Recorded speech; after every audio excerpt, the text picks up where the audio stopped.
Hola, bienvenidos de nuevo a esta unidad de fisiología del ejercicio. Hoy vamos a comentar la segunda parte de la deriva cardiovascular. Esto dentro del marco de las sinergias cardiorrespiratorias del ejercicio. Bienvenidos. Bueno, la deriva cardiovascular habíamos comentado que se trata de un fenómeno muy importante de redistribución del flujo sanguíneo durante el ejercicio para poder garantizar el completo suministro de oxígeno y nutrientes a la musculatura activa. En un primer momento estuvimos revisando cuáles son los mecanismos fundamentales mediante los cuales esa red vascular muscular va a hacer ajustes para poder admitir un mayor flujo sanguíneo por minuto y así contribuir a que el músculo tenga todos los insumos necesarios para su trabajo. Y habíamos hecho énfasis particular en el comportamiento de ese flujo sanguíneo al interior del músculo durante las contracciones estáticas y durante las contracciones dinámicas. El escenario debe ser analizado también en otros segmentos corporales. Vamos a hacer un primer análisis de lo que ocurre en el sistema pulmonar.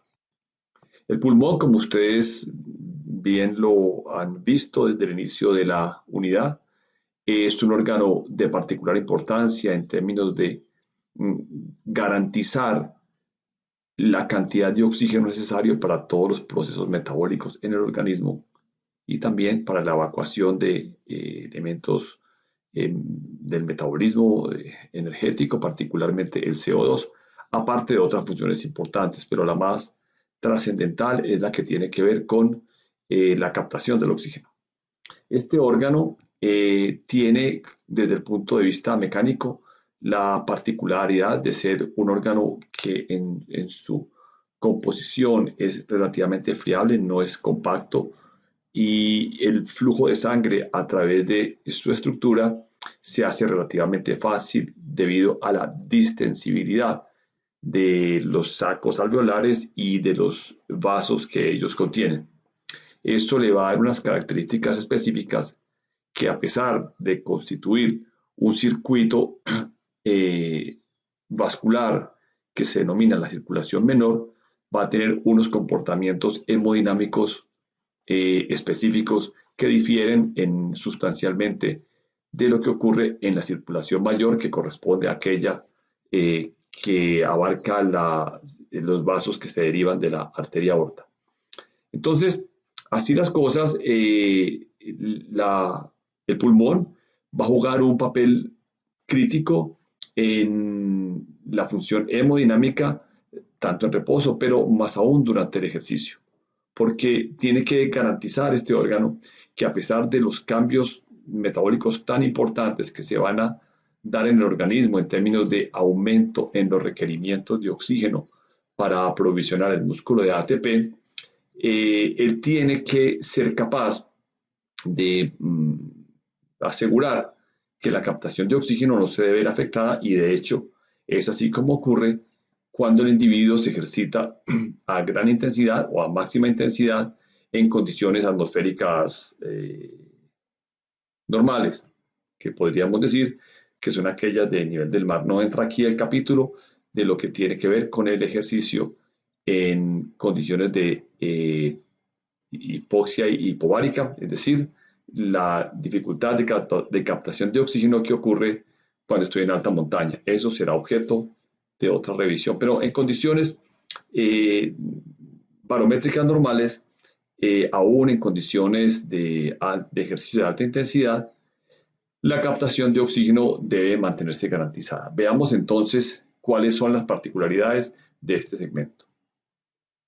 Entonces, este órgano que constituye dos unidades, una derecha y una izquierda, alojado en el tórax y separados por el mediastino, donde se aloja pues el corazón, tiene como característica que hay dos grandes componentes que son los que garantizan su función principal, que es el intercambio de oxígeno. De un lado, las vías respiratorias, que las que están viendo ustedes acá, con la tráquea, los bronquios, pulmón derecho e izquierdo, aquí ven la ramificación de los bronquios, pero tiene también en contraparte una enorme perfusión a partir de la arteria pulmonar que sale del ventrículo derecho.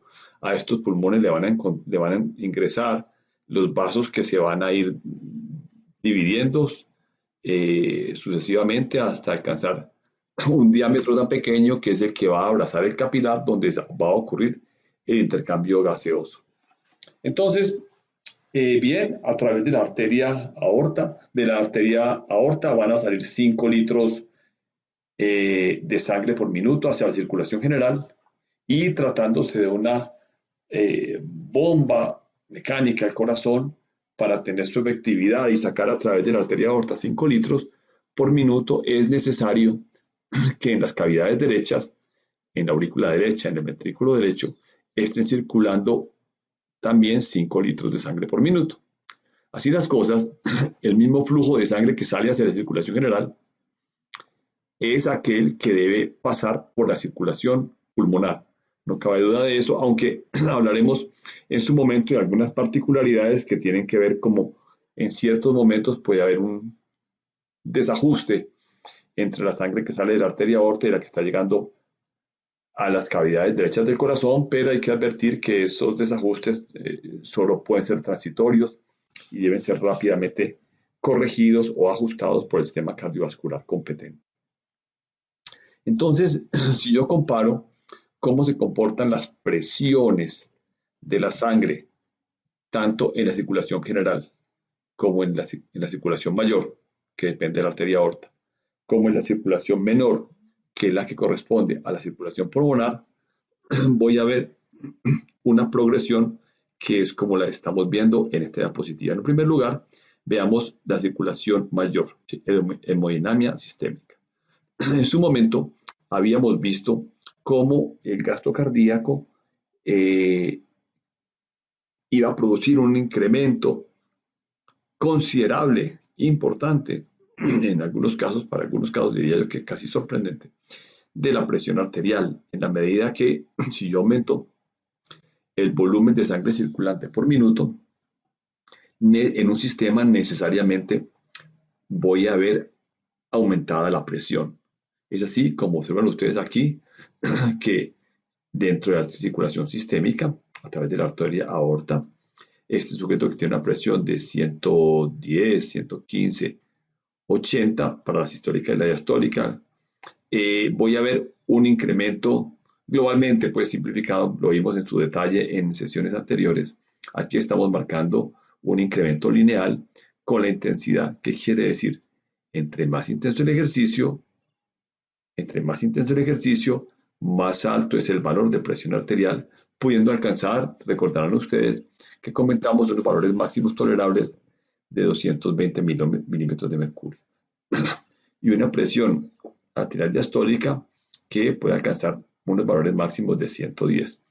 Está indicado aquí también, en esta figura, la presión media calculada. Ok. Pero de la mano de este aumento de la presión arterial derivado de un aumento del gasto cardíaco, yo debo tener una caída de la resistencia vascular periférica. Esa resistencia vascular periférica va a caer también de manera progresiva en la medida en que aumenta la intensidad del ejercicio. Observen ustedes aquí, esto es un esfuerzo máximo al 100% del VO2 máximo de este sujeto. Y ven ustedes cómo tan pronto comienza el ejercicio, la resistencia vascular comienza a caer. ¿Qué quiere decir eso? Que a la medida que pasan los minutos, la red vascular se va a ir abriendo, va a ocurrir el fenómeno de vasodilatación que va a permitir que la sangre pase por esos capilares de mayor diámetro con menor dificultad. A eso se refiere la caída de la resistencia vascular periférica. Ahora bien, cuando yo comparo lo que ocurre con la circulación pulmonar, debo también considerar las mismas dos variables, la presión arterial, que en este caso será pulmonar, y la resistencia vascular medida en unidades relativas. Y tienen ustedes esto medido en unidades relativas. Bien, entonces vamos a el análisis de la variable en el pulmón. Aquí tienen ustedes la hemodinámica pulmonar. Observen ustedes que comparado con la circulación sistémica que tiene la presión arterial sistólica, esta es la presión de la arteria aorta del ventrículo izquierdo, observen cómo la menor resistencia vascular del pulmón hace que el comportamiento ya no sea lineal. Inicialmente tiene un comportamiento casi lineal, pero luego tiende a aplanarse. Lo mismo que la presión arterial pulmonar diastólica. Importante tener en cuenta aquí para retener que tratándose de un órgano friable, fácilmente distensible, la arteria pulmonar va a necesitar de valores de presión considerablemente menores para hacer circular la sangre a través del pulmón. Aquí la presión arterial sistólica de la presión de la arteria pulmonar es del orden de 20 milímetros de mercurio y alcanza unos 35 en este caso. Y si lo comparamos con la presión arterial sistólica, observen que estamos aquí pasando de 120 en reposo a casi 220, casi, en este caso casi 250 en el ejercicio. Entonces hay una enorme diferencia cuando comparamos los valores de presión en cada uno de los sistemas. Y observen cómo la diastólica con dificultad alcanzaría 10 milímetros de mercurio para tener una relativa poca variación en el ejercicio, aún tratándose de un esfuerzo de la máxima intensidad. Tienen ustedes aquí un esfuerzo al 100, hasta el agotamiento, al 100% del valor del consumo de oxígeno máximo. Ahora, si revisamos cómo se comporta la resistencia vascular pulmonar, qué tanto esos capilares pulmonares pueden abrirse, observen ustedes cómo esta resistencia medida en unidades relativas van a bajar considerablemente de 1.8 a 1.5 de unidades relativas, lo cual va a explicar también este aplanamiento de esta curva. Es una curva de caída de la resistencia vascular sistémica con la resistencia vascular pulmonar, que tiene una tendencia similar en ambos casos. Eso va a hacer entonces que el pulmón tenga la particularidad de ofrecer poca resistencia al paso de la sangre en su interior. Ahora, si miramos en el contexto global parámetros hemodinámicos, si los miramos desde el punto de vista cuál es su valor en condiciones de reposo. Luego analizamos cómo se comporta la variable en una contracción isométrica. Y luego en condiciones de reposo, una contracción isométrica de máxima intensidad. Vemos entonces que una contracción isométrica sostenida hasta la máxima intensidad va a producir un incremento lineal de la frecuencia cardíaca. Va a aumentar de manera lineal el gasto cardíaco en el antebrazo, y estoy haciendo ejercicio acá. Me va a aumentar la presión arterial media, el promedio entre la sistólica y la diastólica.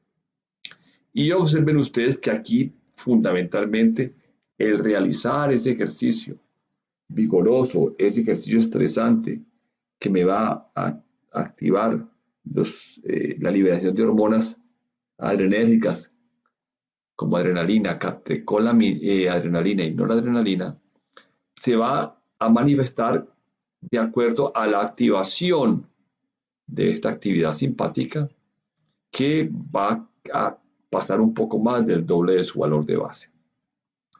Que es interesante aquí y que estamos analizando desde el punto de vista de la sinergia cardiorrespiratoria, particularmente la deriva cardiovascular, es el hecho de que durante ese ejercicio la resistencia vascular va a caer considerablemente, dado la necesidad de vasodilatar esa red vascular de esa musculatura para poder suplir las necesidades.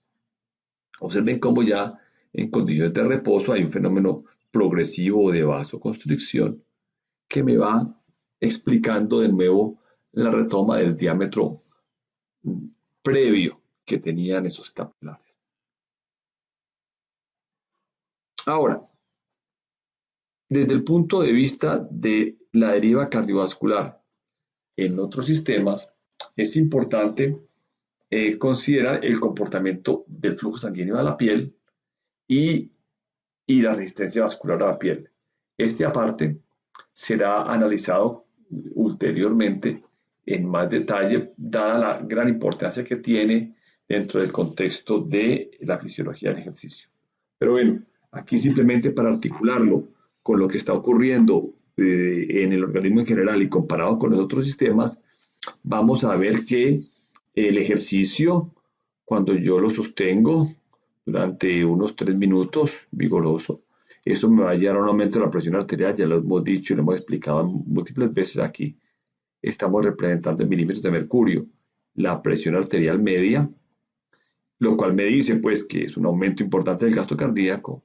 Esto va a traducirse por unas variaciones en la cantidad de sangre que circula con la piel que van a ser determinantes, al menos parcialmente, de cómo se comporta en su conjunto el flujo sanguíneo del organismo. Esto es importante porque la piel, siendo un órgano tan amplio y con una capacidad de cambio de su flujo sanguíneo gracias a los fenómenos de vasodilatación, puede en un momento determinado albergar tanta sangre que me empiece a interferir el desempeño físico. Entonces, muy importante. Pero lo que yo quiero resaltar aquí es que la resistencia vascular en la piel va a tener un comportamiento que inicialmente tiene un aumento de la resistencia, y lo explicaremos más adelante, porque la sangre en un primer momento va a tender a desviarse de la piel al músculo, pero posteriormente esa resistencia vascular va a caer para poder permitir un aumento del gasto cardíaco. Ahora, si yo analizo lo que ocurre hemodinámicamente en un lecho muscular, aparte, aparte del grupo muscular que estoy trabajando, hay hallazgos bien interesantes. Entonces no hay duda, como lo hemos mencionado hasta acá, que en la medida en que yo me ejercite, en la medida en que yo me ejercite, pues el flujo sanguíneo al músculo se va a incrementar. Lo hemos visto aquí en estas diapositivas precedentes. Hemos hablado sobre cómo es el escenario mediante el cual yo tengo que garantizar vasodilatando el lecho vascular de los músculos que esté trabajando y que me van a explicar este aumento de los valores de presión arterial, a cuando yo vengo aquí a revisar lo que ocurre, por ejemplo, en un esfuerzo realizado con miembros inferiores. Este sujeto puede estar caminando, corriendo, pero yo tengo interés en ver qué pasa, por ejemplo, en el antebrazo. Entonces es interesante porque los ajustes a este respecto van a ser coordinados y van a ser modulados de tal manera que no pueden sobrepasar valores que me vayan a dar al traste o que me puedan limitar el flujo sanguíneo en los músculos que están prioritariamente trabajando, que en este caso serían los miembros inferiores. De hecho, la musculatura de miembros inferiores se comporta de una manera muy particular porque al ser tan voluminosa, hacer grandes masas musculares en segmentos corporales que son de un tamaño muy importante, pues van a tener unos requerimientos muy particulares de colaboración, de cooperación de otros segmentos específicos. En este caso vamos a ver miembro superior. Entonces observen ustedes cómo en la medida en que el ejercicio va transcurriendo, aquí tenemos un ejercicio de 5 minutos, la resistencia vascular jóvenes va a tener un incremento a partir del primer minuto, un incremento importante, luego se va a estabilizar durante el tiempo que tarde ese ejercicio. Estos fenómenos de ajustes cardiovasculares van a estar mediados por una respuesta de hormonas activadoras de la situación de estrés, en este caso la noradrenalina, que aquí en sujetos jóvenes, como estamos comparando, me está alcanzando durante esa activación una concentración plasmática de aproximadamente unos 150 picogramos por mililitro de sangre. Con esa activación, yo voy a tener en el antebrazo un aumento de la resistencia vascular y de paso voy a tener un aumento inicial del flujo sanguíneo muscular que posteriormente va a ir cayendo y estabilizándose. Pero lo que es importante es que ustedes observen aquí que cuando yo comparo los valores de sujetos jóvenes con viejos, los sujetos añosos tienen la línea continua, ustedes van a ver aquí que estos sujetos añosos van a tener menor flujo de sangre en la musculatura del antebrazo porque tienen un aumento más importante de la resistencia vascular periférica. Este fenómeno se explica en muy buena parte a la incapacidad que va a tener esa red vascular de distenderse, de poderse ampliar y de poder albergar más sangre debido al fenómeno esclerótico, al fenómeno arterioesclerótico que va ocurriendo inexorablemente con el paso de los años. Ahora, capítulo aparte podría ser el que tendríamos que mencionar cuando estamos hablando de sujetos añosos, pobremente entrenados o sujetos añosos bien entrenados en los cuales podemos tener diferencias importantes en términos del flujo sanguíneo muscular. Entonces, esto es lo que tiene que ver con la hemodinámica sistémica durante un esfuerzo con miembros inferiores y comparamos lo que ocurre en miembros superiores. ¿Qué pasa entonces con las variaciones del volumen sanguíneo con el ejercicio? Pues bien,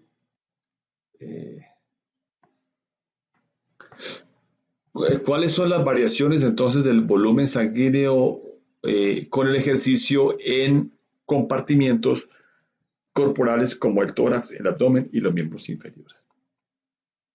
Observen ustedes que estamos expresando las variaciones en términos de porcentaje del valor de reposo. Este es del 100%. Aquí estaría aumentando un 40% en este caso particular. Y estamos analizando el comportamiento de ese débito sanguíneo muscular, de esa deriva cardiovascular, analizando diferentes intensidades de ejercicio. El sujeto en esta primera análisis está en reposo. En este segmento se está ejercitando el 50% al 75% en el esfuerzo máximo y se han controlado 15 minutos de recuperación, 5 minutos y 15 minutos de recuperación. No hay duda entonces que en la medida que yo me ejercito, aumento el gasto cardíaco. Yo tengo que incrementar mi retorno venoso. La cantidad de sangre que llega a mis cavidades derechas del corazón tienen que aumentar de una manera equivalente a lo que está saliendo por las cavidades izquierdas. Y entonces el volumen sanguíneo del tórax se va a incrementar en un 40%. Por el contrario, y como lo habíamos mencionado también en su momento, El segmento del tracto digestivo, la red vascular hepatoespláncnica particularmente, tiene su condición de poca actividad cuando entra en actividad, de poca actividad cuando se entra en el estado de alarma del ejercicio.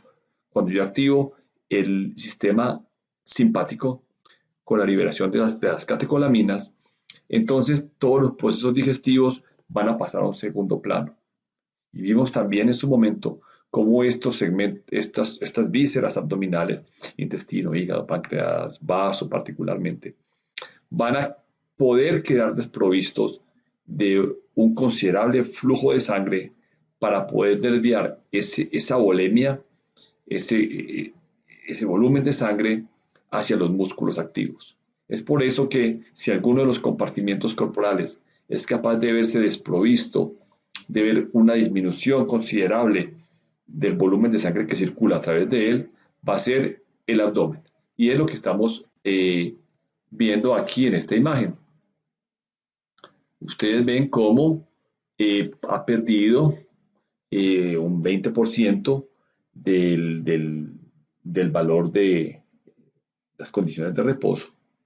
Pero en ambos casos va a haber un comportamiento inverso en la recuperación. Observen ustedes cómo ese volumen del tórax que ha aumentado en el ejercicio va a caer en la recuperación.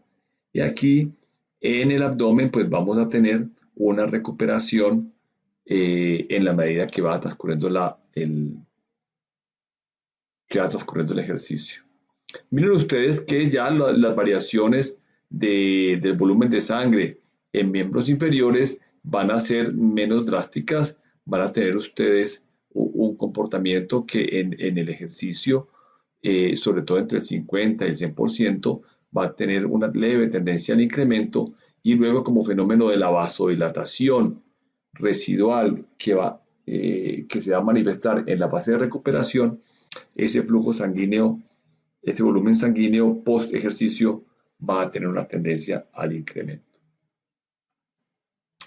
Muy importante ver qué pasa en otros órganos como el corazón, los pulmones y diferentes segmentos corporales.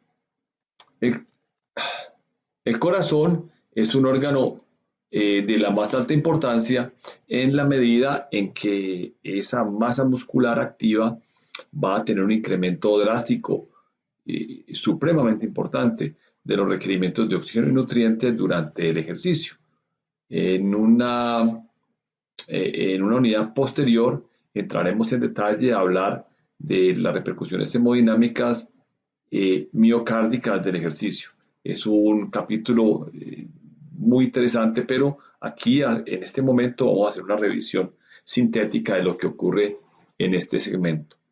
Pero bien, dicho así, si habíamos explicado en el músculo esquelético cómo las condiciones metabólicas se aumentaban de una manera tan dramática, pues podemos estimar, podemos estar ya anticipando que lo que va a ocurrir en el miocardio no es menor, inclusive tiene repercusiones que son, en cierto contexto, pueden ser todavía más importantes, más trascendentales que lo que pasa en la masa muscular esquelética. Entonces, veamos en el corazón. Observen ustedes cómo la cantidad de sangre que va a pasar por la masa muscular miocárdica, y eso es importante mencionarlo a esta altura de la presentación. ¿Qué quiere decir? Que cuando yo hablo del corazón como órgano central de la hemodinamia, tengo que hacer dos consideraciones. La primera es estimar cómo es el comportamiento de los volúmenes de sangre a través de las cavidades cardíacas. Lo hemos mencionado en múltiples ocasiones, la cantidad de sangre que llega a las aurículas, la que pasa a los ventrículos, hablamos del concepto de volumen sistólico, del volumen de fin de diástole, del volumen de fin de sístole, de la fracción de eyección. Todos estos conceptos están asociados a la sangre que pasa a través de las cavidades. Pero este no es el caso de lo que estamos revisando en este momento. Cuando estamos hablando aquí de deriva cardiovascular, me estoy refiriendo expresamente, de manera puntual, a la sangre que va a nutrir ese músculo que se está contrayendo. Vimos el ejemplo de lo que ocurre al interior del músculo hemodinámico cuando yo estoy hablando de las contracciones dinámicas, de las contracciones estáticas y cómo esa sangre pasaba a través de los capilares y se podían colapsar durante la contracción. Pues bien, esa sangre que pasa a través de las arterias miocárdicas, de las arterias coronarias, a las que voy a hacer referencia. Entonces, observen ustedes aquí que el flujo sanguíneo al corazón me aumenta en un 25%. Ese es muy por respecto al valor de las condiciones de reposo. Eso es muy importante porque me está traduciendo cómo está siendo suplida las necesidades de oxígeno, las necesidades de nutrientes de esa gran masa muscular que está trabajando de manera continua, de manera constante.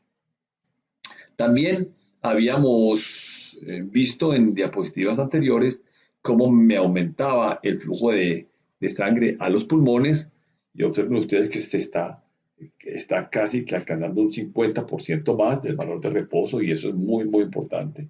Y esto se explica porque esos dos órganos, esos dos pulmones, tienen que albergar el mismo volumen de sangre que está saliendo a la arteria aorta en su interior, de tal suerte que si mi gasto cardíaco está en 15 litros por minuto, por mis pulmones tiene que estar circulando también 15 litros por minuto. A fin de cuentas, es una cámara que tiene dos circuitos interconectados en las cuales el volumen de un compartimiento tiene que ser igual a la velocidad a la que circula la sangre en uno de los compartimientos, tiene que ser el mismo volumen que circula por el que está regresando.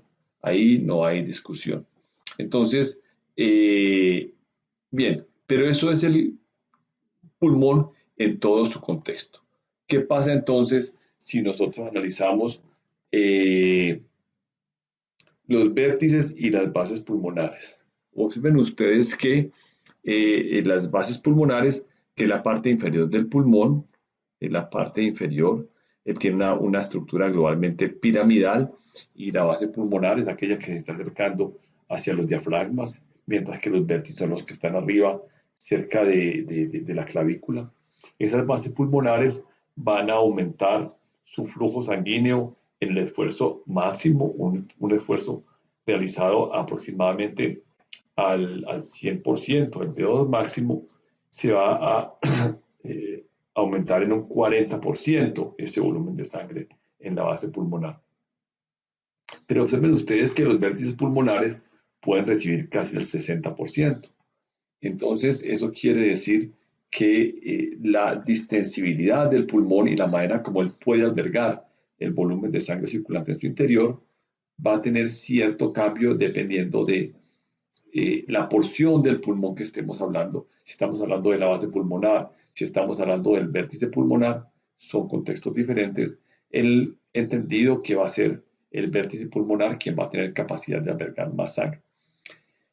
Y es que aún en condiciones de reposo, pues por acción de la gravedad, pues es de esperarse que el flujo de sangre sea preferencial en las bases comparado con los vértices. Esto simplemente por la acción de la gravedad. Dicho así, yo podría entrar a analizar y a detallar que el comportamiento de la dinámica muscular va a ser diferente cuando hago el ejercicio en posición de pies, por ejemplo, o vertical, es decir, estoy caminando, corriendo o saltando, o cuando estoy pedaleando, igual sigue en posición vertical el pulmón, a aquellas condiciones en las cuales me estoy ejercitando en posición horizontal. Por ejemplo, cómo se comporta la hemodinamia cuando yo estoy nadando. Eso sería otra parte de análisis de análisis académico, de análisis científico, pero no es del resorte de esta presentación. Bueno, ahora, dentro del marco de otros segmentos corporales, tenemos órganos abdominales, tenemos aquellos que hacen parte de la circulación hepatoexplásnica, tenemos el vaso, el hígado, el intestino. Y de particular importancia es lo que ocurre en los riñones. Lo del riñón también tendremos una parte específico en el que haremos el abordaje de lo que ocurre en este órgano durante el ejercicio. Pero si algo podemos eh, analizar en detalle de este fenómeno, es el hecho que en la medida que el ejercicio va aumentando en intensidad y alcanza su máxima expresión en esta porción de las figuras, vemos que hay una caída lineal, casi que lineal, en los tres primeros parámetros, en vaso, hígado y riñones, alcanzando pérdidas del flujo sanguíneo en el caso del vaso de hasta de un 50%. Eso es muy importante porque el vaso es un órgano que además tiene pues, funciones inmunitarias, etcétera, lo que desde el punto de vista de rendimiento atlético debe ser tenido siempre presente es que él constituye un reservorio de sangre que va a permitir en condiciones de reposo tener una hemodinámica particular, pero que en el ejercicio va a garantizar yo tener en un torrente sanguíneo tan activo un mayor volumen de sangre circulante. Si bien mi volemia es de, asumamos un valor promedio de 5 litros minuto, es importante saber que no toda la sangre está circulando en un momento determinado a la misma velocidad. Habrá sectores donde el flujo de sangre será más lento y en otros más rápido. Entonces vamos a asumir, por ejemplo, que el cerebro va a tener un flujo de sangre siempre importante, considerable, pero habrá órganos que pueden considerarse reservorios de sangre y uno de ellos, quizás el más importante a tener en cuenta en el organismo, es el que tiene que ver con el vaso, una función muy importante para el rendimiento atlético. El hígado también es otro escenario importante a tener en cuenta aquí, en este caso, porque eh, es una víscera que puede ver una restricción hasta de un 20% de su flujo sanguíneo cuando se hace un ejercicio de máxima intensidad. Observen los riñones, en este caso han tenido una restricción de un 30%, pero veremos más adelante que puede ir inclusive a valores más altos esa restricción del flujo sanguíneo en ese órgano tan interesante. Y el intestino también muestra globalmente una caída menos importante y esta función dependerá de qué tan activo esté la función digestiva de este órgano. Observen ustedes también, importante tener en cuenta que una vez terminado el ejercicio, hay globalmente una recuperación del flujo sanguíneo en ese interior, hay una mejoría de la perfusión, una recuperación del débito sanguíneo en todos estos órganos cuando han transcurrido los 15 minutos de recuperación. Ahora, ¿cómo nos adaptamos al ejercicio? Pues la adaptación al ejercicio se puede observar en términos de frecuencia cardíaca, de presión arterial, eh, de presión arterial y de los componentes de cada uno de ellos, el volumen telesistólico, el volumen telediastólico, el volumen sistólico, etc. ¿Qué es importante que tengamos en cuenta acá? Observen ustedes que con el ejercicio, reposo, un ejercicio intermedio, un ejercicio máximo, la tendencia de la frecuencia cardíaca es a incrementarse, al igual que la presión arterial. Pero lo que debe ser tenido en cuenta acá, de manera importante, es que una vez entrenado, después de un plan de acondicionamiento físico, los valores de frecuencia cardíaca van a estar por debajo para cada carga de ejercicio comparado con las condiciones medidas pre-entrenamiento. Y también miren ustedes cómo tenemos valores de presión arterial desplazados a la derecha, más bajos para cada carga de ejercicio, aparte o componente que va a fundamentar toda la teoría del acondicionamiento físico en los tratamientos, en la intervención de los pacientes con hipertensión arterial. Si miramos aquí parámetros de la función cardíaca, como el volumen telediastólico, el telesistólico, el volumen sistólico, vemos las comparaciones y cómo vamos a tener valores que van a estar por encima, mayor capacidad de albergar sangre a fin de diástole y cómo se comporta el volumen telesistólico, aumentando de manera importante la manera como puedo inyectar la sangre en el ventrículo y cómo va a tener valores de volumen sistólico finales más altos después de estar bien entrenado. Ahora, puedo también analizar en términos de preentrenamiento y postentrenamiento parámetros como la fracción de eyección, la velocidad máxima de eyección y el gasto cardíaco. Miren ustedes cómo los sujetos que tienen ya ajustado una adaptación al entrenamiento atlético van a tener un mejor rendimiento en cada una de estas variables, tanto en la fracción de eyección más alta, la velocidad máxima de eyección y el gasto cardíaco expresado en litros por minuto.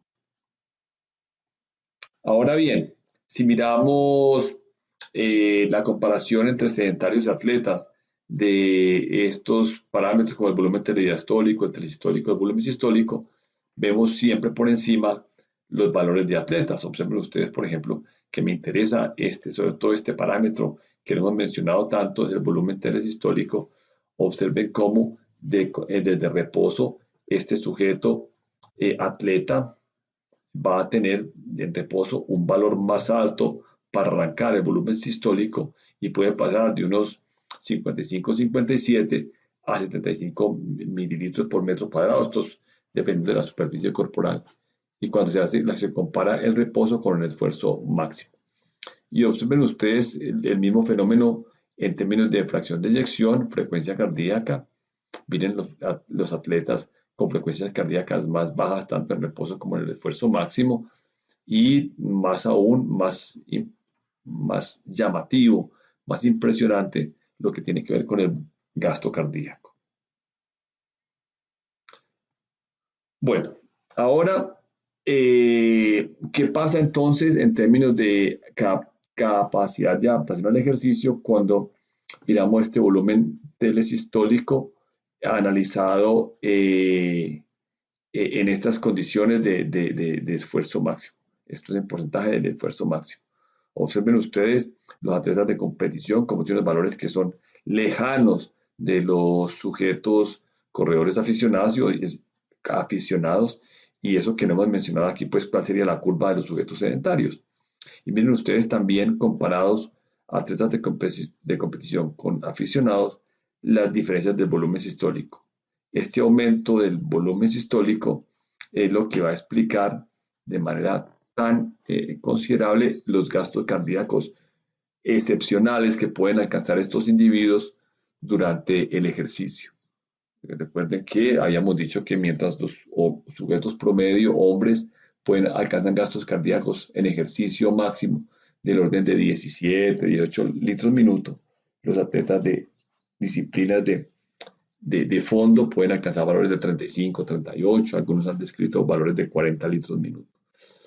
Y observen ustedes esta línea de fracción de eyección que está por debajo de los sujetos menos acondicionados, quiere decir que ese ventrículo se está evacuando mejor.